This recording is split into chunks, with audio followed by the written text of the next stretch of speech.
beaucoup. Dankeschön. Thank you very much.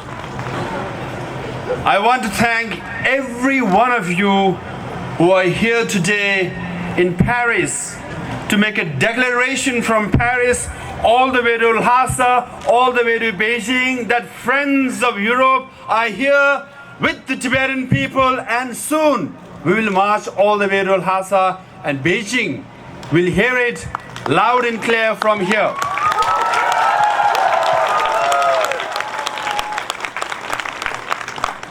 And I think it's a good sign.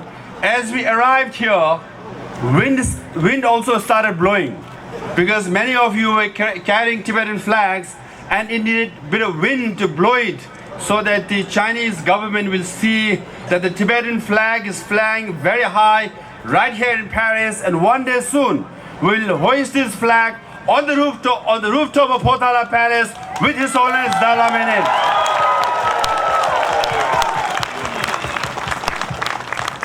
And we know throughout Europe, especially in France, more than 600 municipalities have hoisted Tibetan national flag every year on March 10th, and keep raising the Tibetan flag every year as high as you can, so that people in Beijing will see it and they will remember this flag is going to come all the way to Tibet one day soon with you all as our guest.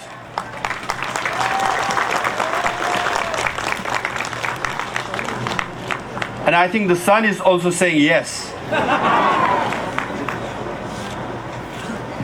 And I'm here actually to share with you rather a sad chapter in Tibet's history. Several days ago, 47-year-old woman from a nomadic family committed self-immolation. She burned herself and she died at 3 a.m. in the morning. It so happened, as per lunar calendar, it was the 15th day or the full moon day of the Tibetan New Year. Sadly, Tibetans in Tibet and in exile everywhere, we began our new year with the Tibetan woman burning herself to death.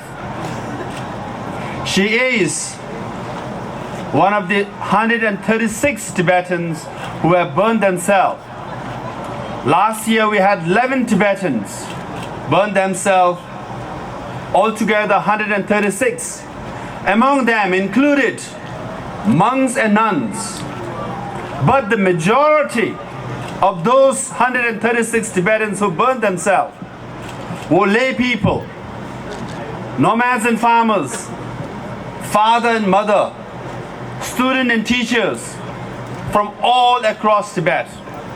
Even after 56 years under occupation of China, under repression and assimilation, Tibetans in Tibet are saying with their lives, loud and clear, we want our leader, His Holiness the Dalai Lama, to return to Tibet, and freedom for Tibetan is what we need. What they're saying is occupation is unacceptable and repression is unbearable. That is the message from inside Tibet.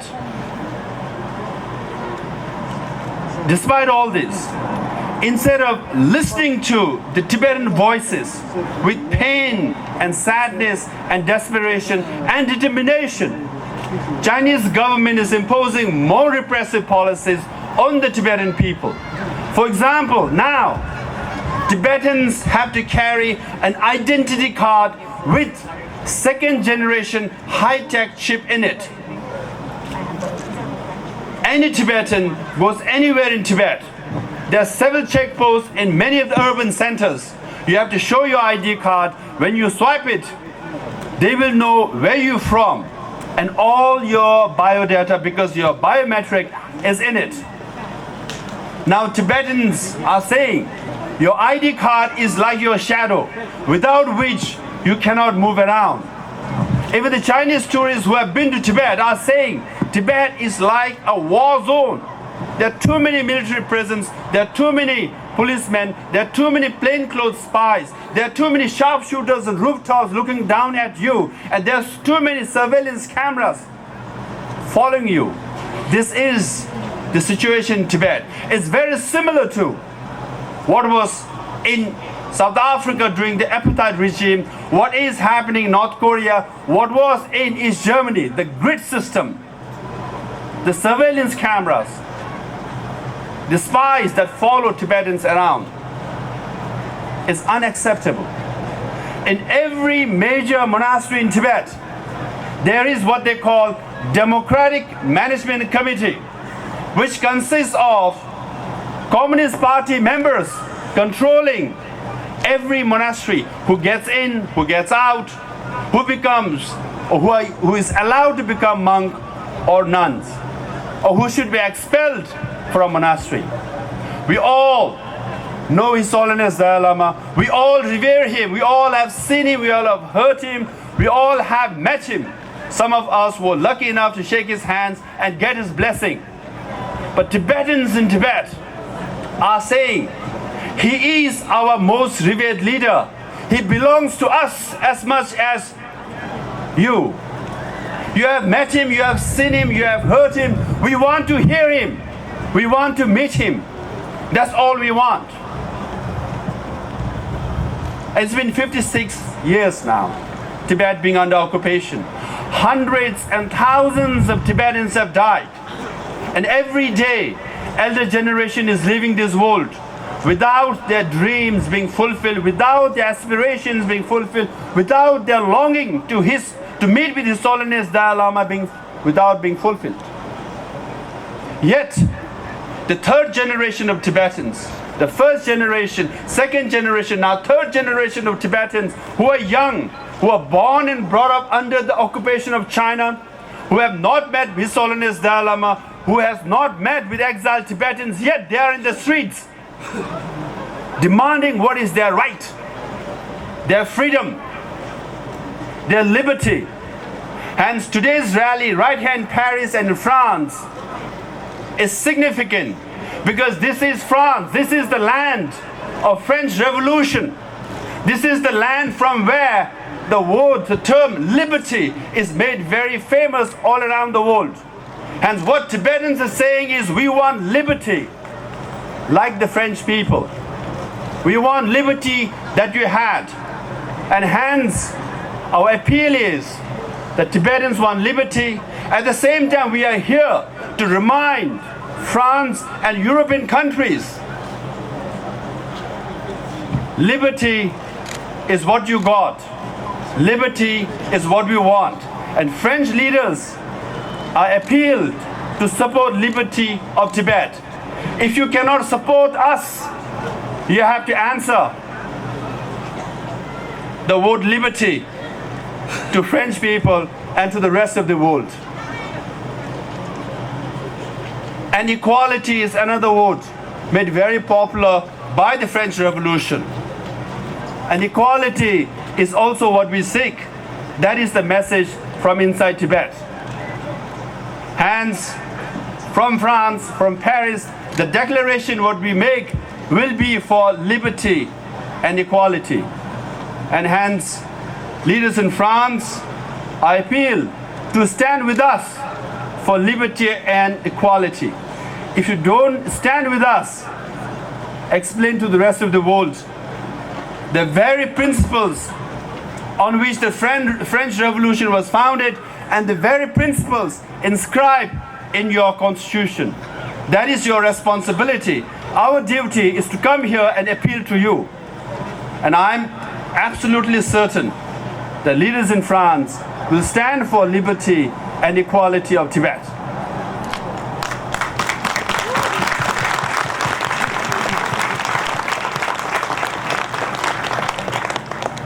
Also, this is a Europe rally for Tibet.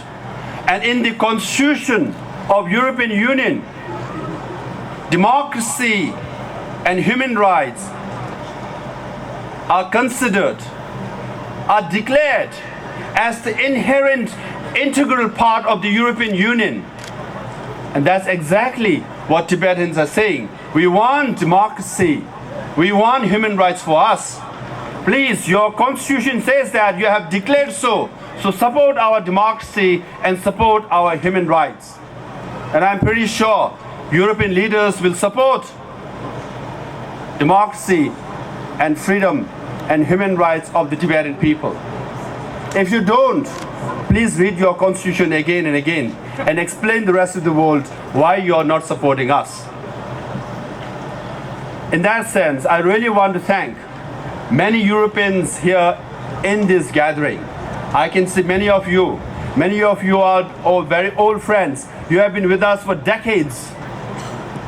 And some of you must be wondering, how come Tibetans are calling us all the way from the Netherlands, from England, from Germany, all over Europe to come to Paris? We have asked you to come here one more time. One more time. So the next time we will march all the way to Lhasa together. But we might have to march again and again. We have to remind our leaders in Europe and in France that what Tibetans want is exactly what we have. Recently,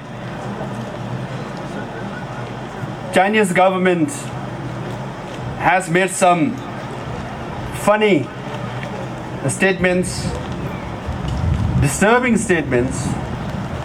Some of the Communist Party members have declared during their National Assembly that His Holiness the Dalai Lama's reincarnation will be decided by the Communist Party of China. And they want the reincarnation of Dalai Lama, and Dalai Lama cannot stop the reincarnation of Dalai Lama. Now, if you read Chinese media or any Western media, for decades, Chinese government and the Communist Party leaders have criticized His Holiness the Dalai Lama time and again and again and again, all the time. We all know when His Holiness Dalai Lama met Mao Zedong in 1954, Mao Zedong came closely to His Holiness and whispered to his ear, "Religion is poison." That's what he said. And His Holiness the Dalai Lama was called and is called a spiritist. And some Chinese leaders have also called him the devil.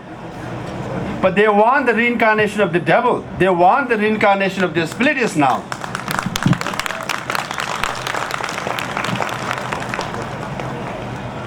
Now there is no logic whatsoever in what they're saying. Because religion is matter of faith, is matter of your heart and mind. You cannot force with your guns, you cannot buy with money. And from the first Dalai Lama to the 14th Dalai Lama, Tibetans have always selected the Dalai Lamas. Chinese have never, ever selected the Dalai Lama. But certainly they are interested now. And I have said, the Communist Party is saying they will select the next Dalai Lama is almost similar to Fidel Castro saying, "I will select the next Pope and all the Christians should follow him." There's no rhyme and reason behind the logic. And also, it's pretty clear, His Holiness Dalai Lama has said, Chinese Communist Party is very interested in my reincarnation. If they are so interested, if they really believe in reincarnation, first they must find the reincarnation of Mao Zedong, Deng Xiaoping, and Zhou Enlai.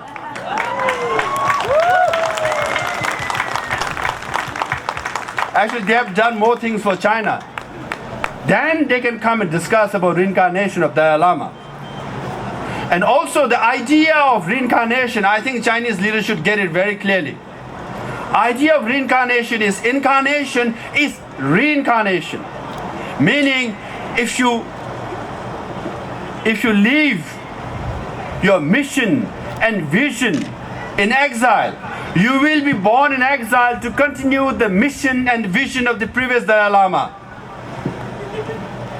By that logic, His Holiness the Dalai Lama will be born in exile to continue the Tibetan freedom struggle and continue the spread the message of Buddha all over the world.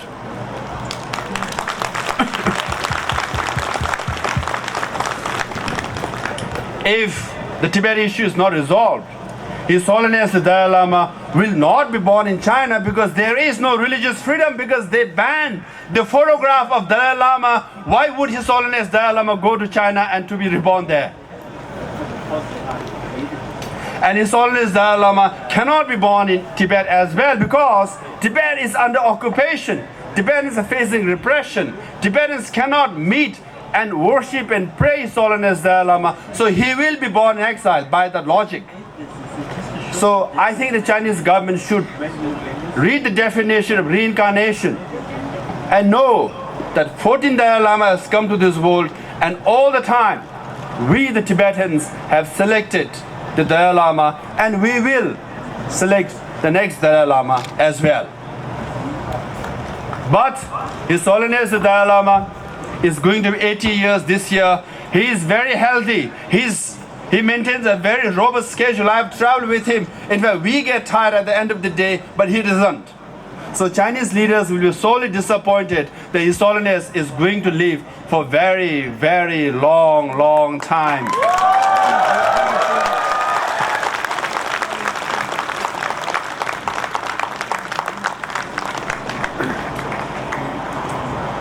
And let me mention, given the wind, when you see all these Tibetan flags flying high, you can see Uyghur flag, you can see German flag, European Union flag, I can see British flag. It looks beautiful from here, I must tell you.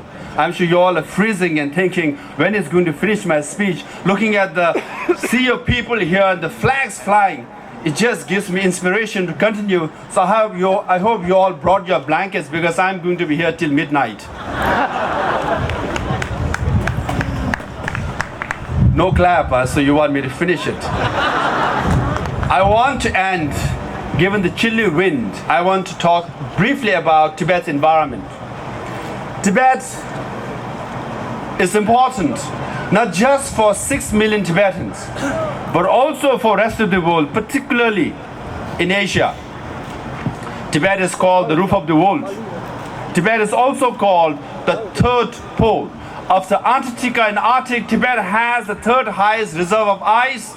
The difference being Antarctica and Arctic, when it melts, it goes to ocean.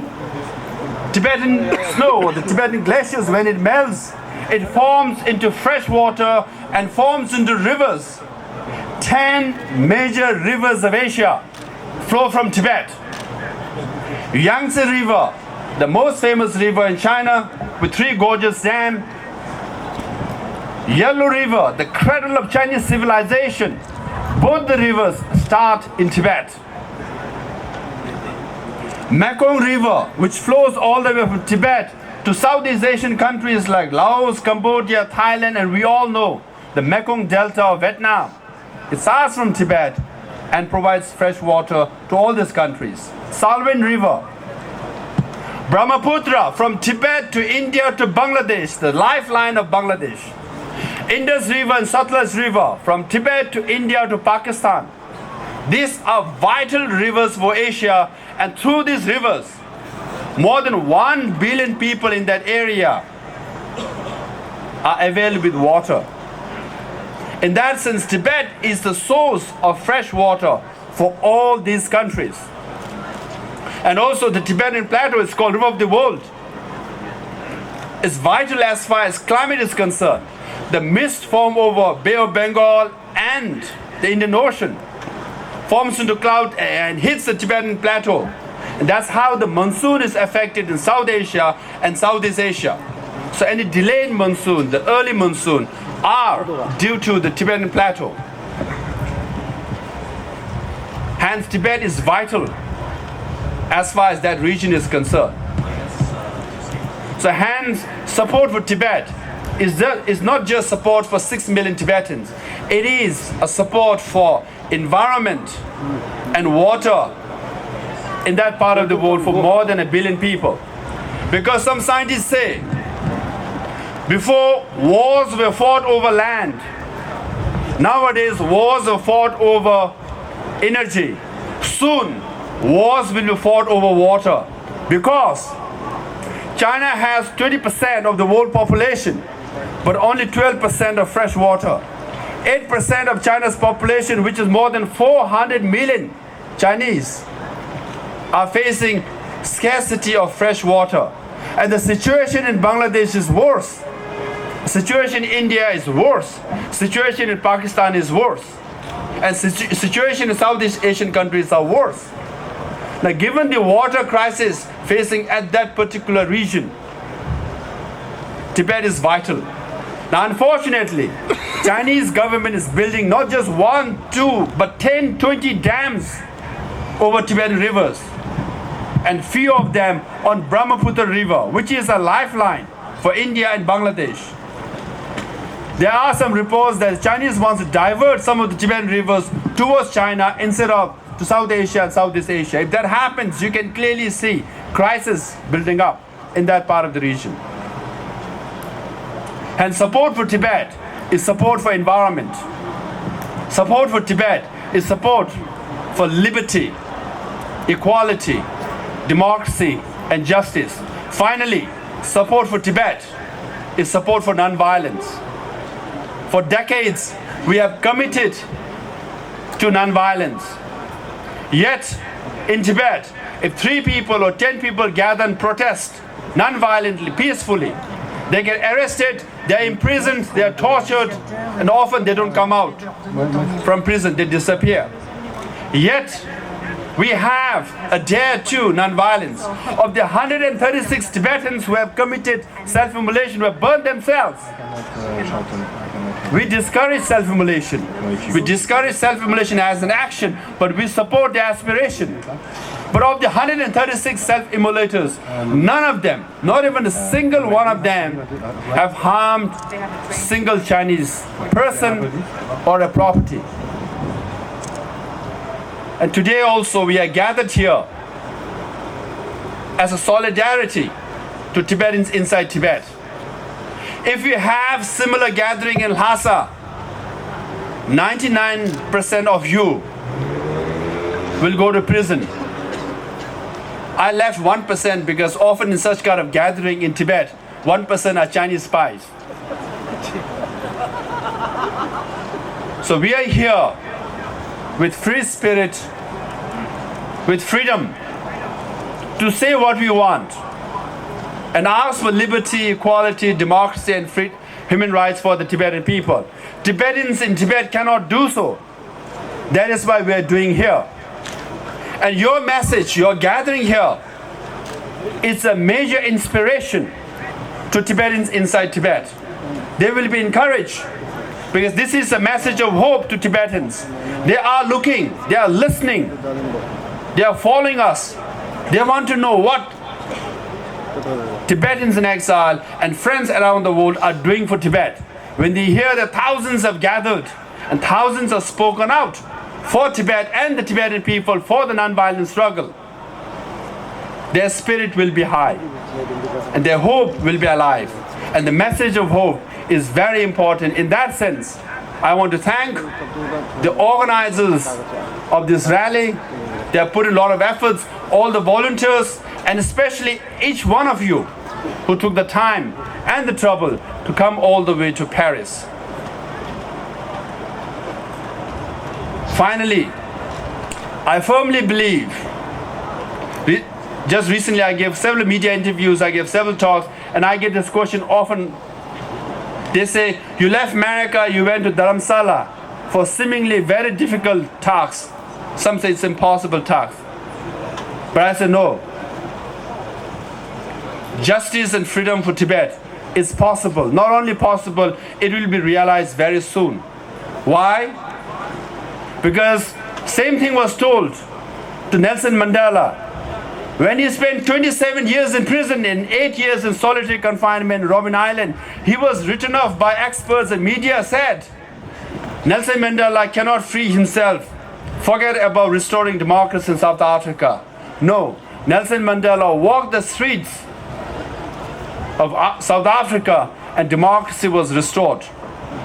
Till recently, Aung San Suu Kyi was written off. They said Aung San Suu Kyi is under house arrest. She can never be freed from the house arrest. She is free. She walked the streets of Europe. She came and received the Nobel Peace Prize. And one story I must share. When I had the privilege of meeting former President of Poland, Lech Walesa, he shared with me a story. He said, when the East Germany and West Germany was divided, the Chancellor of West Germany and the Foreign Minister of West Germany visited him. And then Foreign Minister asked Lech Walesa and said, what do you think of all the students and youth gathering around the Berlin Wall? And Lech Walesa told him, Berlin Wall is coming down, be prepared. And then the Foreign Minister of West Germany said, oh, we like that kind of trouble, but it is not going to happen in my lifetime. 2 weeks later, Berlin Wall came down. Similarly, in this day and age of social network, in this day and age of Arab Spring, in this day and age, the Western Sahara, in this day and age of East Timor, when Northern Ireland can sign the Good Friday Agreement, everything is possible, anything is possible, particularly the story of Tibet, non-violent struggle of Tibet is also possible. When that happens, that story will be one of the best and the beautiful stories of the 21st century.